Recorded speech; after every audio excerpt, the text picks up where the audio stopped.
As I was researching specific learning disabilities, I came across this PowerPoint. It does a pretty good job of giving you an overview of SLDs and the eligibility requirements for specific learning disabilities and how we can diagnose them as teachers and the whole process.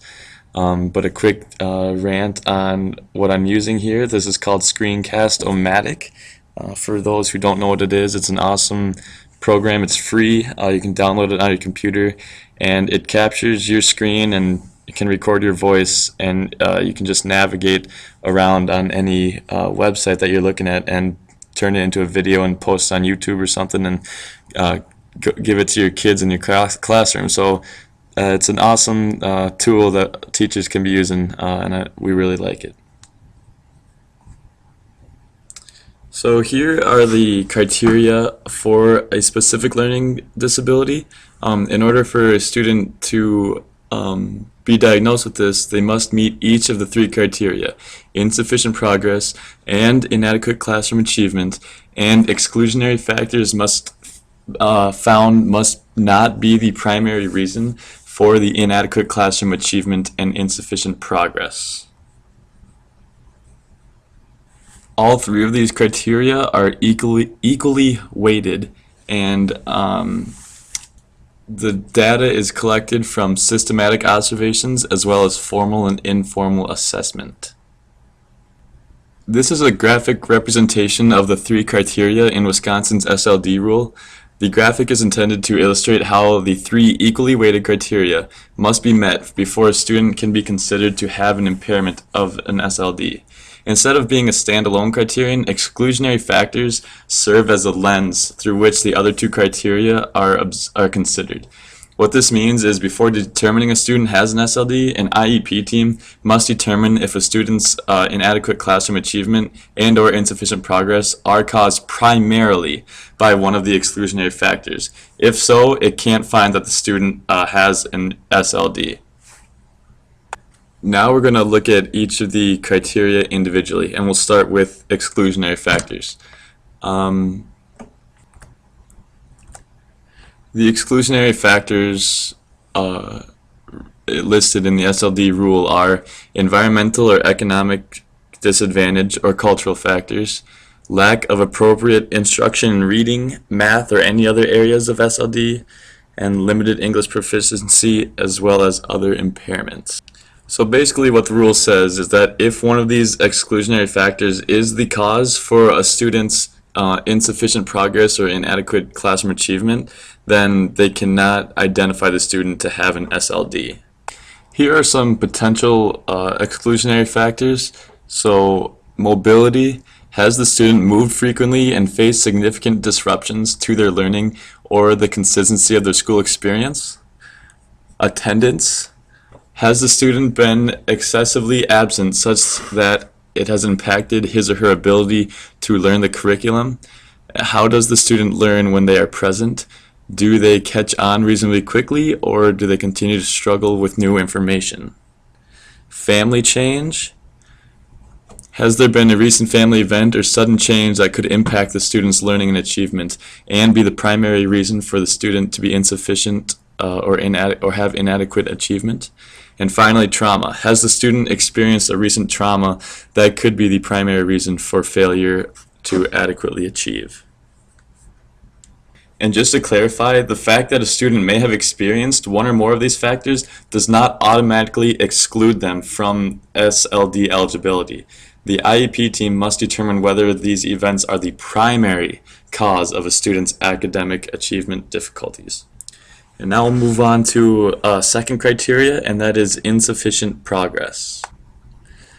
So insufficient progress, it's insufficient response to intensive scientific research-based or evidence-based interventions, or SRBIs, progress monitoring data collected during at least 2 SRBIs in each area of concern, and then once they see these numbers, they compare these to the same age or grade peers to be able to compare to see where the student's at. And so basically the intent of this criteria of insufficient progress is to provide data so the IEP team can make decisions about how much progress a student made while receiving high quality SRBIs. So here's how the process works. First, a short progress monitoring probe of academic skill in the area of concern is given to the student to get a starting point to where they're at for achieving wise, and compare that to other students of the same age before the interventions even started. And this is called the baseline. After that, the intervention is started. And so while the student is receiving intervention, skill-specific probes are administered at least weekly. And these are very short and sensitive, measured usually about 5 minutes or less. And then the baseline and subsequent progress monitoring probe data collected during at least 2 SRBIs is used by the IEP team to analyze whether the student meets the insufficient progress criteria. An SLD eligibility decision cannot be made without this data. So the whole criteria we're looking at right now is insufficient progress. But what is insufficient progress? Here's a little definition from the rule. The student does not make sufficient progress to meet age or state-approved grade level standards in one or more of the 8 areas of potential SLD when using a process based on a child's response to intensive, scientific, research-based, or evidence-based interventions. And so here's like the decisions rules for insufficient progress. So number 1, progress is the same or less than same age peers. Or 2, progress is greater than same age peers, but will not result in reaching the average range or achievement in a reasonable period of time. So an example of that would be, like, I'm at Central High School right now, and instead of just doing a regular algebra class, they turn it into what they call stretched algebra. So normal class periods are 40 minutes long, but with stretched classes, they turn them into 80-minute periods. So back-to-back periods of algebra. So these students have more time in the classroom, and so that they're not rushed because they can't handle just a 40-minute class period. They don't get enough out of it, so they need that extra class time to be at the same level and as their peers.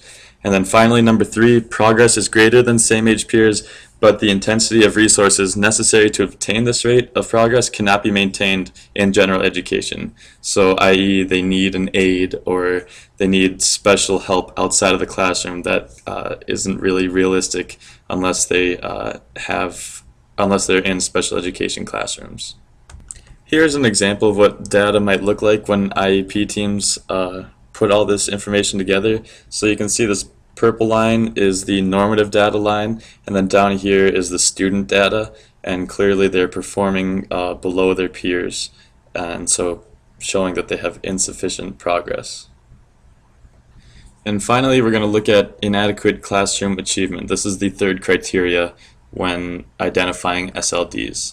So inadequate classroom achievement is established when a student scores at least 1.25 standard deviations below the average score on a standardized test, and this test is administered after the required SRBIs have been implemented and the required PM probe data has been collected for the areas of concern.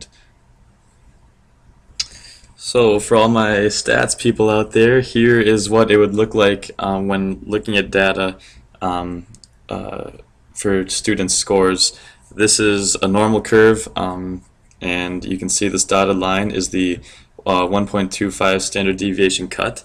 So the students' scores, they're proficient in reading comprehension and basic reading skills, but in reading fluency, they're at a 79, and 1.25 is an 81.25 on a scale, or on a test score that's 100 with a standard deviation of 15. And so you can see that they are more than their basic reading skills. They're plus or minus 2.1 standard deviations away. So therefore, that's above. And the student can be considered to meet the inadequate classroom achievement criteria for specific learning disabilities. And that wraps up our review of the 3 SLD eligibility criteria.